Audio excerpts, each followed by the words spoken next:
मथुरा में कलावा उतारा गया। आज मेरा मन बहुत दुखी है।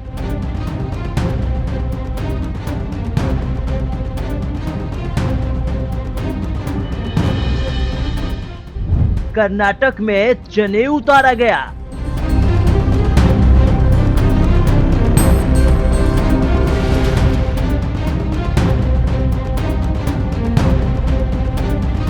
नमस्कार, मैं साक्षी और आप देख रहे हैं समाचार सिटी 24। आज बात नीट परीक्षा की होगी। देश भर में 552 शहरों के लगभग 5000 सेंटर बनाए गए, लेकिन इस परीक्षा में विवाद ना हो ऐसा हो ही नहीं सकता। मथुरा से कर्नाटक एक ऐसी तस्वीर सामने आई जिसको देख सनातनी हिंदुओं को खूब चोट पहुंची। आपको बता दें, परीक्षा के लिए 22 लाख से अधिक अभ्यर्थियों ने पंजीकरण कराया था, लेकिन सबसे ज्यादा विवाद मथुरा और कर्नाटक में देखने को मिला।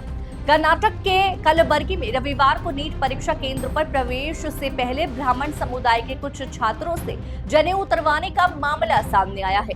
इसके विरोध में ब्राह्मण समुदाय के सदस्यों ने एक परीक्षा केंद्र के बाहर विरोध प्रदर्शन किया और जवाबदेही तय करने की मांग की।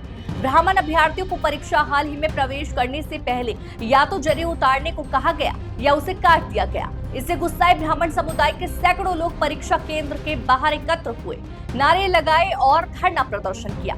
आज मेरा भाई नीट एग्जाम देने गया है। आज मेरा मन बहुत दुखी है क्योंकि उसका जनेऊ उतरवा दिया गया है और जनेऊ का महत्व हमारे भारतीय संस्कृति में क्या है वो आप सभी जानते हैं।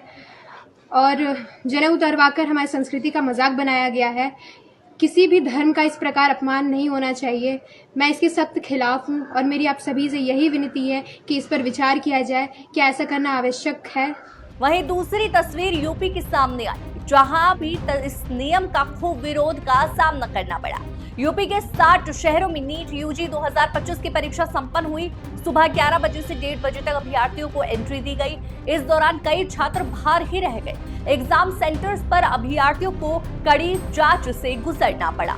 वाराणसी में एग्जाम सेंटर पर एक छात्र के रुद्राक्ष की माला उतरवा दी गई, जबकि छात्राओं के बालों के पिन और नोज रिंग भी उतरवाई गई। मथुरा में एक छात्र के हाथ का कलावा काटने के बाद प्रवेश दिया गया।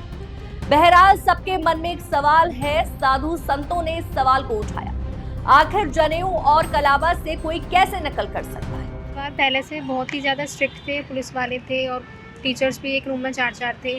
डिस्ट्रिक्ट के कंपेरिजन में बहुत ज़्यादा अच्छे थे। एग्ज़ाम काफ़ी अच्छा था और कई क्वेश्चंस जो हैं काफ़ी हाई लेवल के भी थे। फिजिक्स थोड़ी टफ लगी मुझे, बट बायो बहुत इजी पड़ गई मेरे लिए। सीसीटीवी के भी अरेंजमेंट्स थे और हमारी क्लास में 3 इन्विजिलेटर थे, तो फिर चीटिंग एंड ऑल का कुछ भी मतलब सीन नहीं था और हमारे सामने ही सब कुछ किया गया था। OMR वगैरह खोली भी हमारे सामने गई थी और सील भी हमारे सामने हुई थी। हिंदू संगठन ने यहाँ तक कह दिया, अगर नियमों में बदलाव नहीं हुए, ऐसे ही मथुरा से कर्नाटक में होता रहा तो बड़ा विवाद होगा।